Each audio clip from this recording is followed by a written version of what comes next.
या मैया जो कुछ भी चना चबेना कपड़े में पोटली में बांध कर देती थी, वो ले जाकर के वो अपने ग्वाल बाल अपने सखाओं को खिलाते, और सखाओं के घर से जो भोग प्रसाद आता वो किसी एक के घर का कहते तेरे घर का भोग प्रसाद पाऊंगा। तो उस दिन उन्होंने जिद की, मधुमंगल आज मैं तेरे घर का भोग पाऊंगा, प्रसाद पाऊंगा।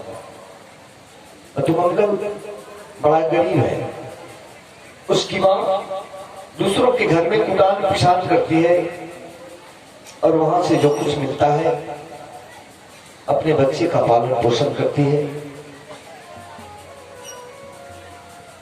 तो मधुमंगल आज अपने घर से भूखा ही आया है, आज घर में कुछ खाने को नहीं था। तो सखाओं ने, मित्रों ने अपने अपने घर से जो लाए थे वो सब आपस में मिलकर एक दूसरे को खिला रहे हैं। लेकिन कन्हैया का कहना है कि मधुमंगल भोग प्रसाद तो आज मैं तेरे घर का ही पाऊंगा। मधुमंगल ने मुंह लटका लिया, कहा कन्हैया फिर कभी, कहा नहीं आज अभी भोग तो मैं तेरे ही घर का पाऊंगा, जा लेके अपने घर जा अभी तू। तो कन्हैया कहने पर मधुमंगल बड़े अनमनस्क ढंग से मन से अपने घर को गया। सोच रहा है मन ही मन कि मां कहीं किसी के घर से कुछ लेके आई होगी, कुछ होगा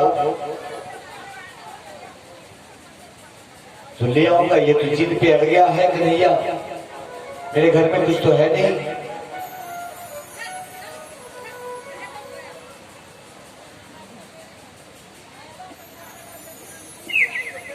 देखो पीछे बाजार लगा दिया है माताओं ने, कोड़ा मचा रही, हल्ला कर रही है, शांत करो। तो ब्रह्मा तो आ गए देखने, जरा देखो नारायण ने अवतरण किया है।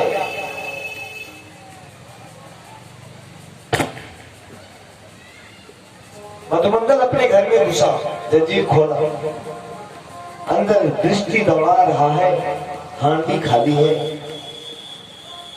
कढ़ाई उल्टा उधा हुआ है, कुछ नहीं है उसमें। ऊपर निगाह गई तो देखा शिक्षा लटका हुआ है, अपने इधर उसको शिखड़ बोलते हैं। उस शिखड़ के ऊपर एक मिट्टी की हाड़ी रखी है, छोटा सा कोहिया मिट्टी का मटका है। कोठी के ऊपर चढ़ के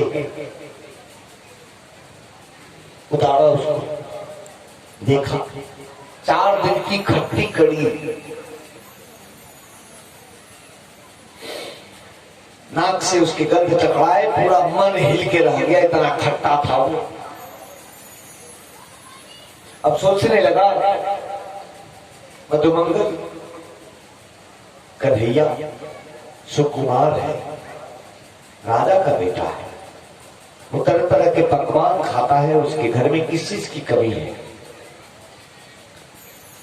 उसको ये खट्टी कड़ी दूंगा, उसका तो पूरा मिजाज हिल जाएगा।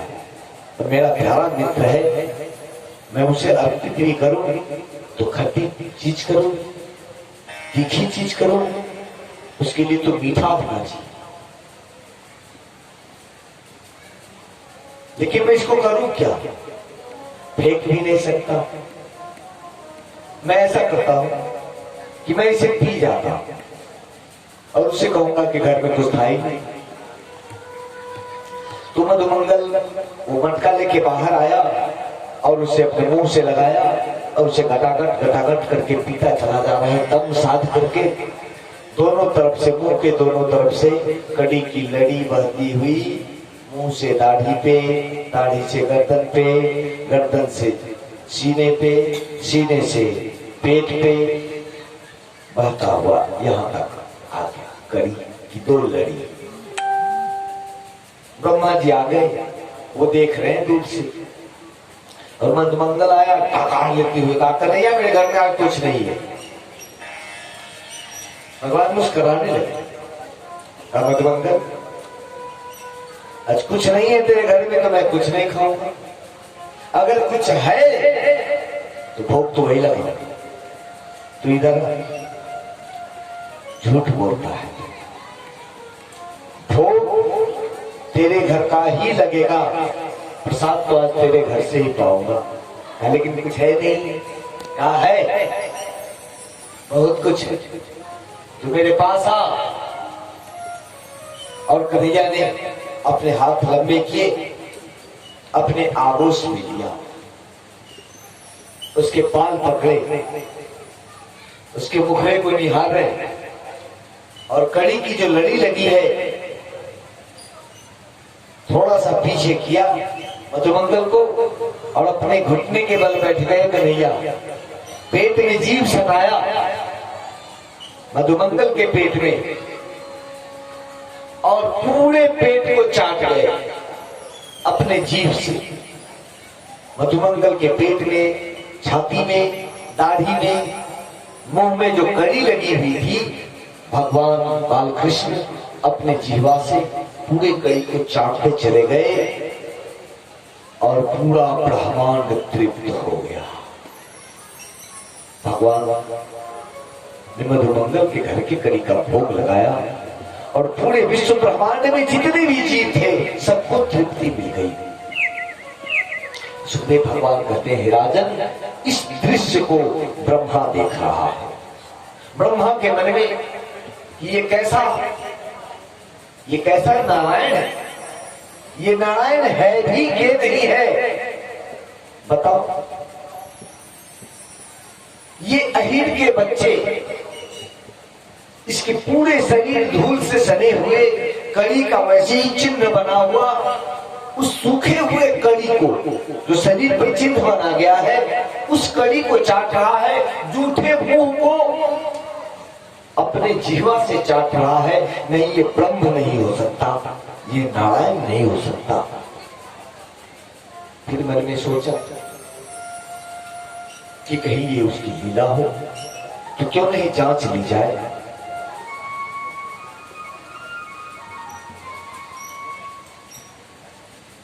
बच्चे खाने लगे। भगवान ने कहा, मित्रों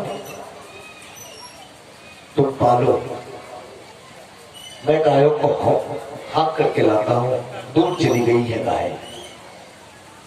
तो कन्हैया दौड़ पड़े गायों के पीछे। इधर ब्रह्मा ने क्या किया, ग्वाल वालों को छुड़ा लिया, किडनैप किया, उसे ले जाके ब्रह्मलोक में एक किले में बंद कर दिया, उनके भोजन और रहने की व्यवस्था कर दी। और गायों को लेके जब आ रहे हैं, चिल्ला के कहा, मधुमंगल सखा देखो, बड़ी दूर चली गई थी गाय, मैंने बंसी बजाई और सारी गैया लौट के आ गई है, लेकिन वहां तो देखा एक भी मित्र नहीं है। वो रोने लगे, कहां चला गया सर, मित्रों से बड़ा प्रेम था। तो रोने लगे, आंख खोल के देखते तो गाय भी नहीं। एक बार भी तो भगवान को डर लग गया, लेकिन फिर अपनी प्रभुता याद आई, आंखें बंद की और उन्होंने देखा, कहा ये हरकत है किसकी। समझ में आ गई बात किसने, ये तो ब्रह्मा ने किया है। तो उन्होंने तुरंत, ब्रह्मा भी धरती पे ही है, भगवान ब्रह्मलोक पहुंच गए ब्रह्मा के रूप में, और ब्रह्मलोक वासियों को कहा, सैनिकों को, दरबारों को कहा, सुनो आजकल बहरूपिया बहुत घूम रहा है इधर उधर, कोई ब्रह्मा बन के घूमता है, कोई विष्णु बन के घूमता है, ऐसा नहीं तो तुम समझ लेना, कोई दूसरा बहरूपिया आए तो वो राजा बन के गद्दी पे बैठ जाए और तुम उसकी ही आओ भगत में लग जाओ, मुझको ही बाहर कर दो। आने नहीं प्रभु, हम एकदम सतर्क रहेंगे। वो खुद जाके कन्हैया ब्रह्म रूप में, ब्रह्मा के रूप में, ब्रह्मा के गद्दी पे जाके बैठ गए। अब ब्रह्मा जी धरती से गए अपने लोक में, वहां गए द्वार पर, अभी द्वारपाल जो सब उनके सैनिक थे कहा देखो वह रुपया है मानो इसको। मैं ब्रह्मा हूं। कहा तुम ब्रह्मा हो? तो अंदर कौन बैठा है? अरे इसको पहले 2 डंडा लगाओ, इसको ब्रह्मा से शिव जी बनाते हैं, अभी 4 डंडा लगा। सुखदेव भगवान कहते हैं राजन, ब्रह्मा ने आंखें बंद की तो देखा अंदर जो ब्रह्मा बना बैठा है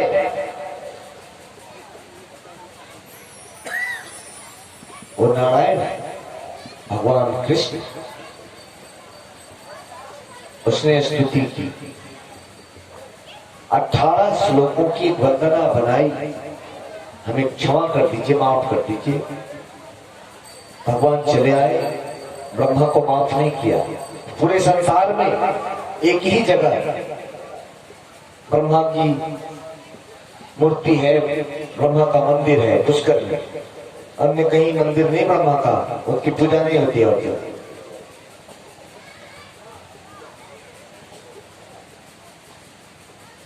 और अपने ग्वाल वालों को भी जहां ब्रह्मा ने छुपाया था वहां से छुड़ा के लाए। ग्वाल वालों को वैष्णवी माया को आदेश दिया कि इन्हें याद न रहे कि ये कहां।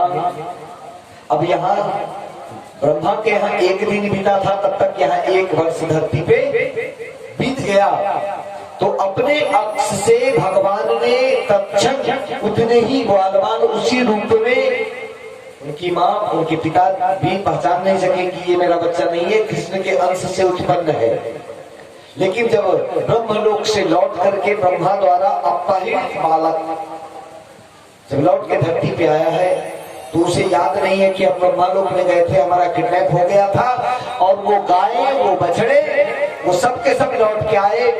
गाय बछड़ा भी कृष्ण ने अपने योग शक्ति से उत्पन्न किया था। जब ये गायें आ गई वो सब कृष्ण में समा गई।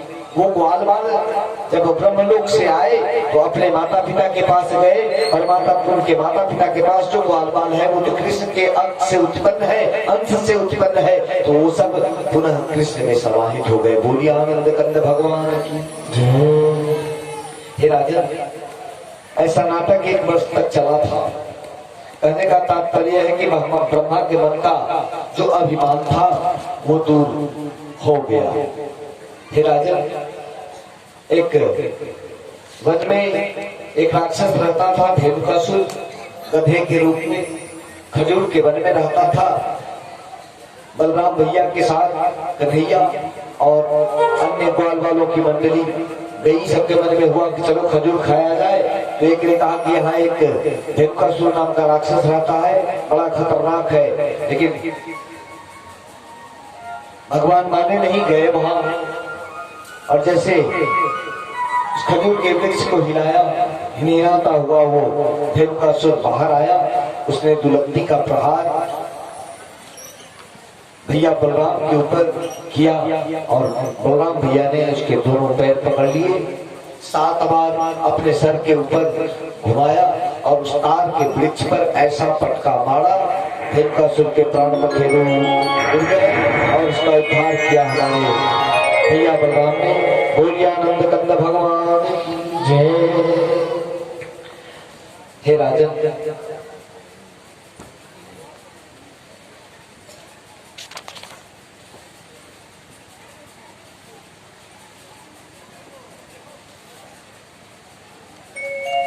एक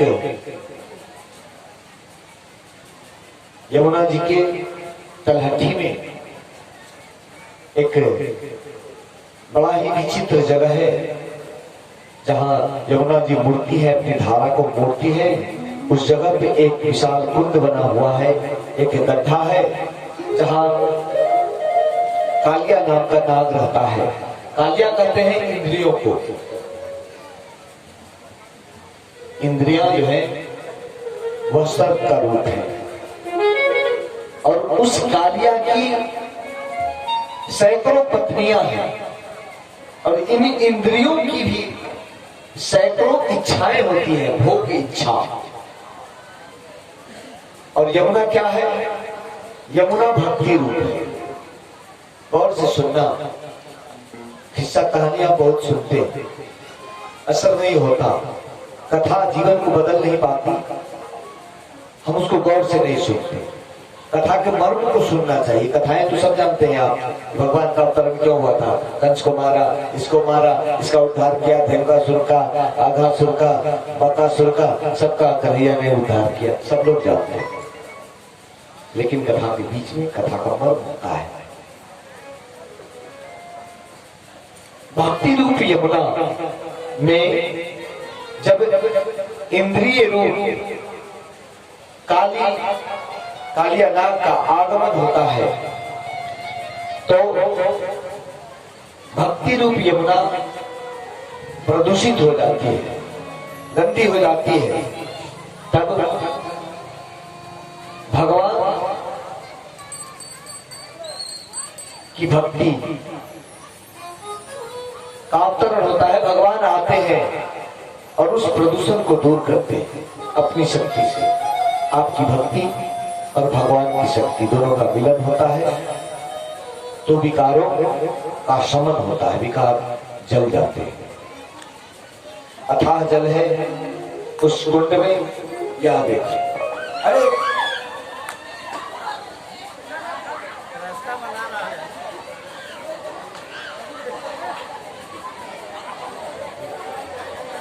बोलिए आनंद कंद भगवान की जय, भागवत महापुराण की जय। तो भगवान समझ रहे हैं, अरे ध्यान दो इधर। अच्छा, बाघ का बच्चा आया था क्या, कुत्ता आया था ना, कभी देखा नहीं आपने, है? फिर आ गया, जंगली है। आओ, अच्छा अच्छा, देखो कितना समझदार बच्चा, आप लोग समझते ही नहीं। अब आप गौर से सुनना। भगवान राधा रानी के भाई हैं, उनके पास एक गेंद है, कद्दूक बोलते हैं उसको। वो लेके खेल रहे यमुना जी के किनारे। भगवान ने उनके हाथ से वो लेकर फुटबॉल और एक